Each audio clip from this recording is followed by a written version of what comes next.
Good evening, I'm Vasilios Bellos. Welcome to your Sunday evening news. We begin our show tonight with a shooting on the city's north side that sent one person to hospital. It happened early Saturday morning on the 100 block of Picton Avenue. The injured person was taken to hospital with non-life-threatening injuries. There was still a significant police presence at the residence this afternoon with tape and evidence markers at the scene. The Major Crimes Unit is involved in the investigation. Police are asking anyone with information to contact them. Hundreds of pounds of pasta and meatballs will be made over the next 2 days as the annual Festa Italiana returns for its 34th year. Organizers are expecting thousands to drop by the Italian Cultural Center this long weekend for a little taste of Italy. Jessica Clement reports. Day one of Festa Italiana brought crowds of hungry patrons to the Italian Cultural Center Sunday afternoon to try the various Italian foods on site. Along with the hundreds of pounds of pasta, gnocchi, and meatballs, visitors were also treated to various desserts. Michelle Love, president of the Ladies of Italian Society, says her group is out selling homemade crostoli, cannoli, peaches, and biscotti. We make them at the hall, and sometimes, it's very hard getting these are all done by, they're all volunteers, all members. Some are non-members, but it takes a lot of commitment, and it's not just 1 hour, 2 hours, it's a lot of nights, and then we have to fill them on the peaches and the cannoli. It's a lot of work, but you know what? It sells out, so that means that people want them. Along with great food, Festa also featured children's activities, a beer garden, a chance to win a trip to Italy, and numerous performances from local and international artists.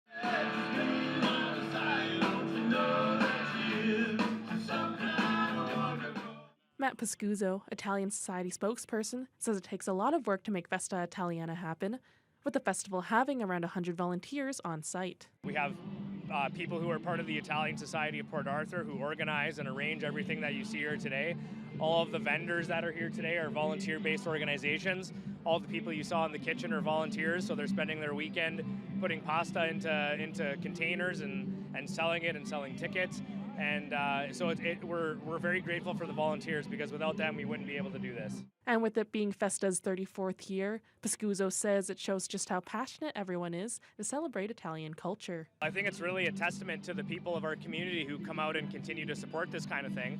And you go back 34 years, there were some guys who were part of the society that thought, why not set something up where we can support and promote Italian culture and heritage, and it's gone on this long. So I think it's a really great event, and I think it's really, we give a big thanks to the community who come out to support this kind of event.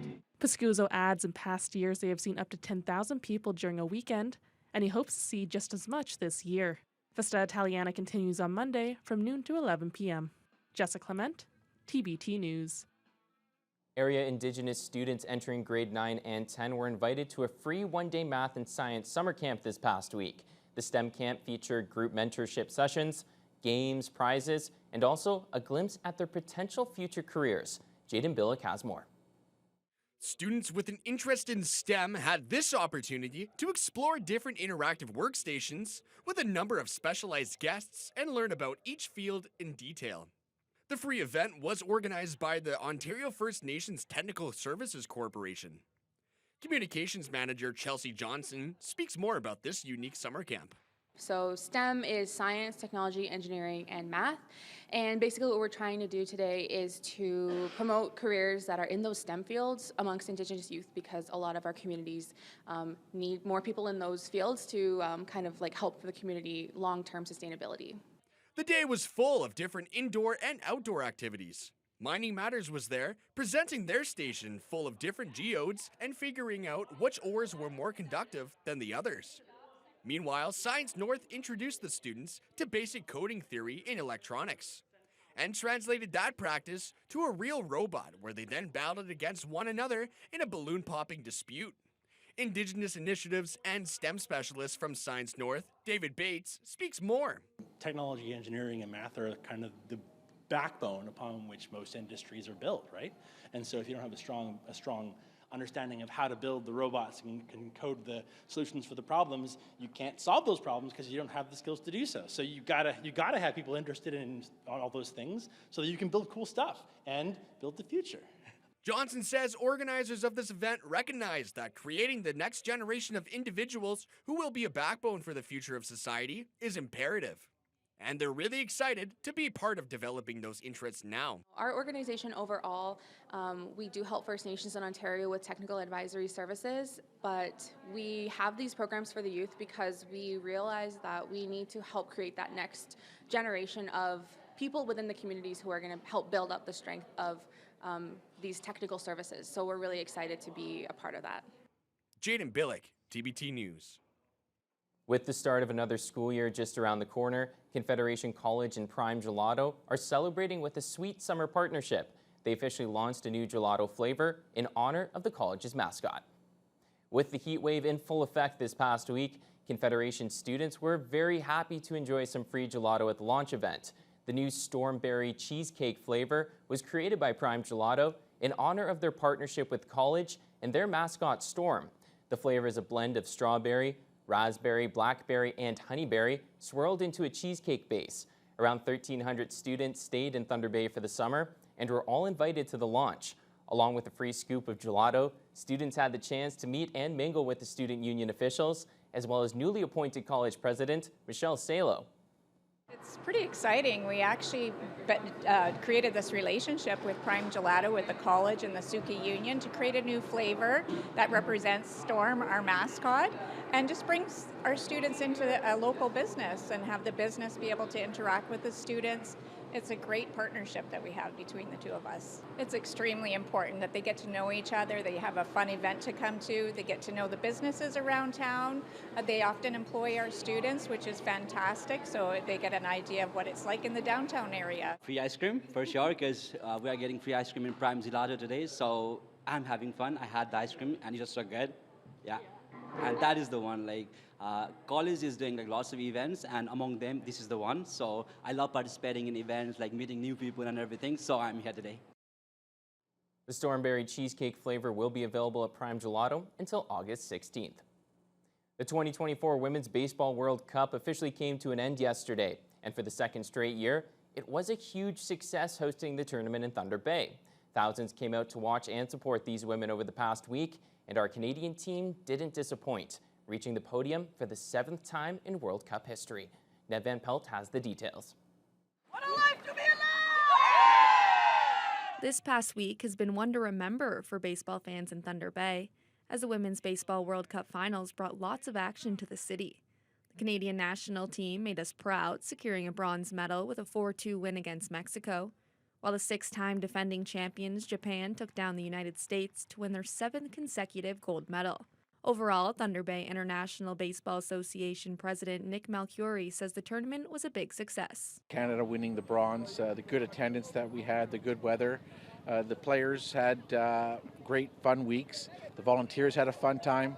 There were a lot of, like I said, fans in the stands, a lot of mothers with their daughters showing up. So I think we exposed the game to a lot of young people.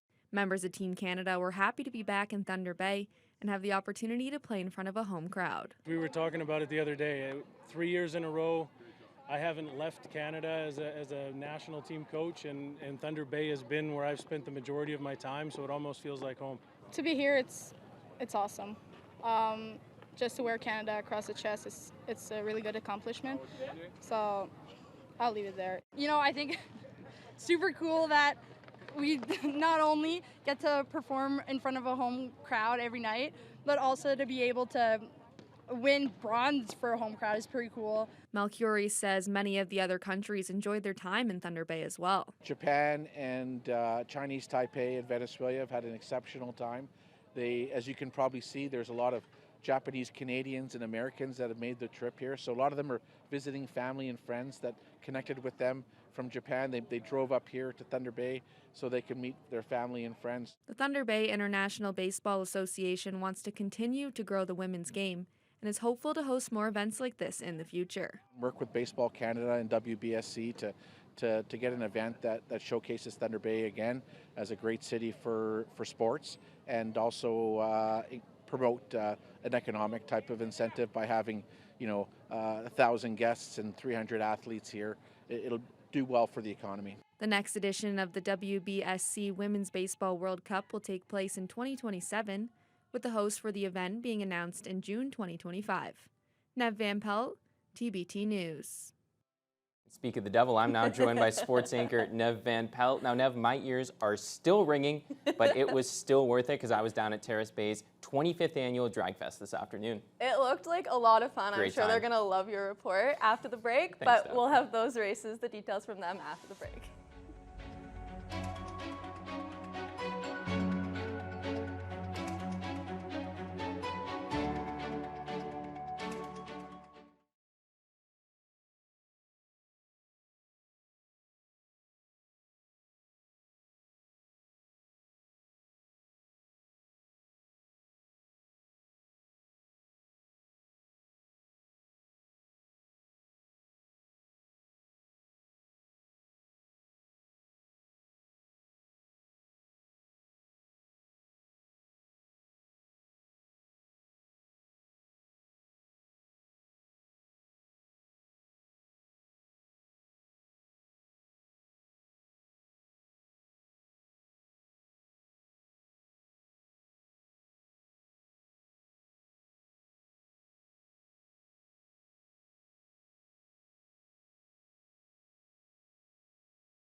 Welcome back. And Vasi, as we were saying, racers from across the region and beyond made their way to Terrace Bay for some fast-paced excitement this weekend. That's right, Nev. It was the 25th annual Drag Fest, and it was another roaring success, though there's uncertainty about whether the classic event will continue next year.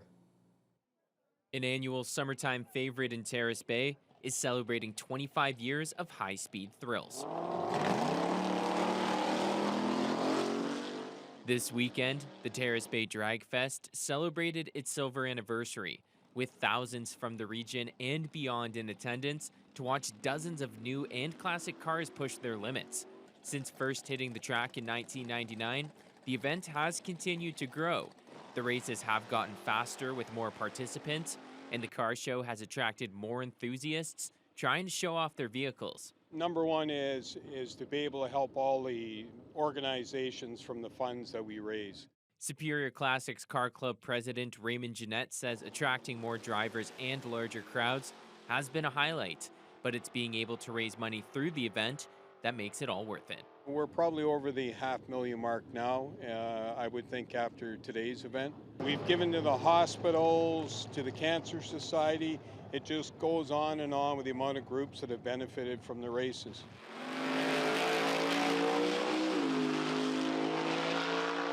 With the event now running a quarter of a century, many drivers have been making memories at the races for decades. There's a community of racers that basically you can't get much better people.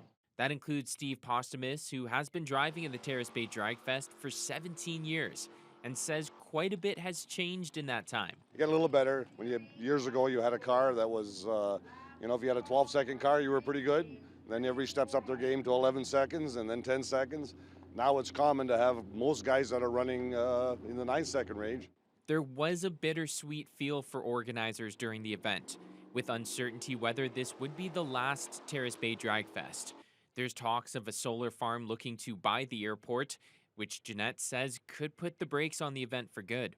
The amount of money that would take to lay down a track this long, we don't have the pockets for it. So definitely I would think that would be the end of the Drag Fest. But right now we're just thinking positive, we're shooting straight forward. And even with the uncertainty surrounding next year's Terrace Bay Drag Fest, organizers are remaining confident they can keep it going for another year and continue supporting organizations across the region. Vasilios Ballos, TBT Sports. All eyes were on the boxing ring on day 9 of the Paris Summer Games, as Canada was guaranteed its first medal in nearly 3 decades in the sport. All that was left to be decided was what color that medal would be. Here's CTV's Camille Carmali to recap Canada's podium finishes and failures today. Boxing fans knew they would wake up to another medal in Paris, hoping for gold, but ended up with bronze instead. Wyatt Sanford lost a split decision against Francis Sofiane Omiya in the semifinals of the men's 63.5 kilogram division, forcing the Nova Scotian to settle for a third-place finish. Bittersweet, since it also ends Canada's drought in Olympic boxing. It's our first medal in 28 years. Feels awesome. Super glad that we were able to bring back a medal for Canada. The medal we got 28 years ago was also from a fellow Nova Scotian, so it's great that we were able to do that again.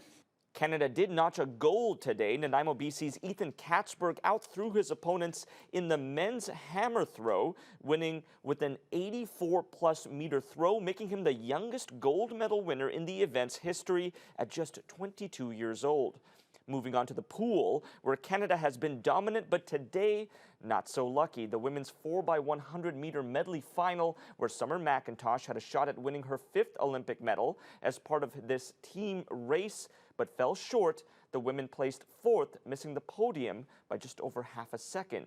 While the men in the same event finished 5th, the team led by Josh Liendo and Ilya Karoun, who landed a double podium in the individual races yesterday. While more heartbreak for Canada on the track, where for the first time in his career, Andre de Grasse will not be in the Olympic final in the men's 100 meters, finishing just shy of 10 seconds to end up 5th in the 3rd semifinal heat. He'll now set his eyes on the 200 meters starting tomorrow. Canada's medal count now sits at 17 with 5 gold, 4 silver, and 8 bronze. Kamal Karamali, CTV News, Toronto. To the diamond, where the Toronto Blue Jays remain below 500 and sit last place in the AL East. They were at Yankee Stadium for the final game in their 3-game series, looking to leave New York with another win. Reigning AL Cy Young Award winner Garrett Cole making his return to the mound after missing a turn due to body fatigue. Vladimir Guerrero Jr. to the dish, drives it to right center, and it's good for a double, extending his hitting streak to 17 games and is 32 for 63 during this time. Jays up 2-0 as John Schneider pulls Yariel Rodriguez from the game. And the left-hander's not too happy about this, as he only allowed 4 hits and 1 walk while striking out 4 in just over 4 scoreless innings. We'll skip ahead to the bottom of the 7th.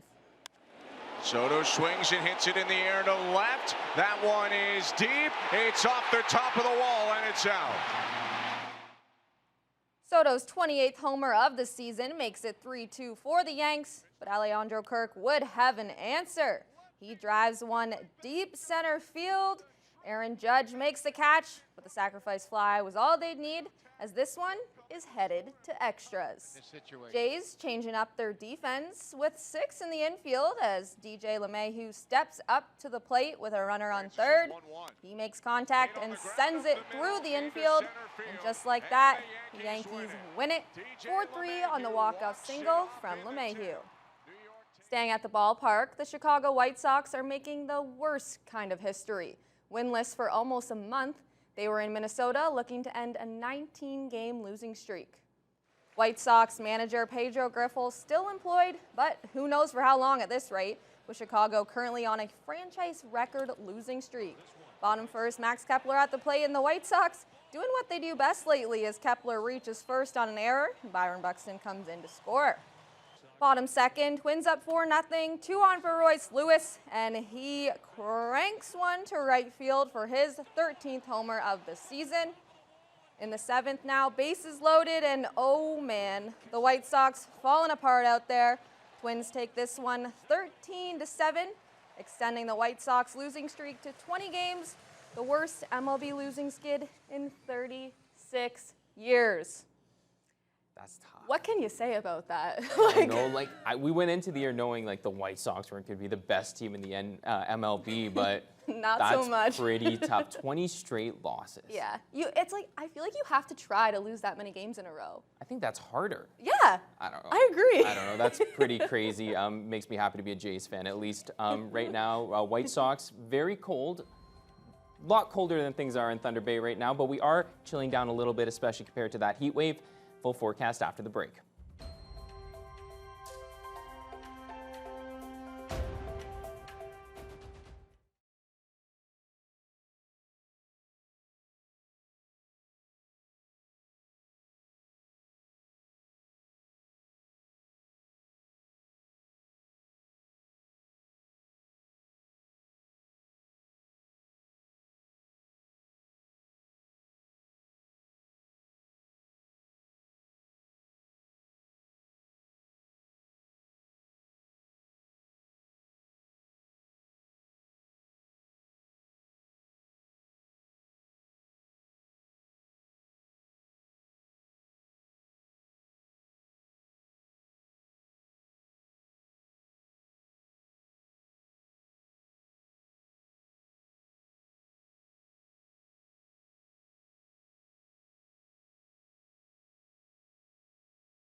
Welcome back. Now things cooling down here in Thunder Bay and across the region, which is where we're going to start overnight. As you see, it's mostly cloudy across the northwest. There will be a 40% chance of showers in Fort Frances, though. And as you see, temperatures much chillier than what we were seeing overnight earlier this week, where some communities weren't even dropping below 20. We do have some single-digit drops overnight this evening, though. Armstrong and Greenstone will be going down to 9. Most other communities in the northwest between 10 and 12 degrees overnight. Slightly warmer out Kenora's way, though, at 13.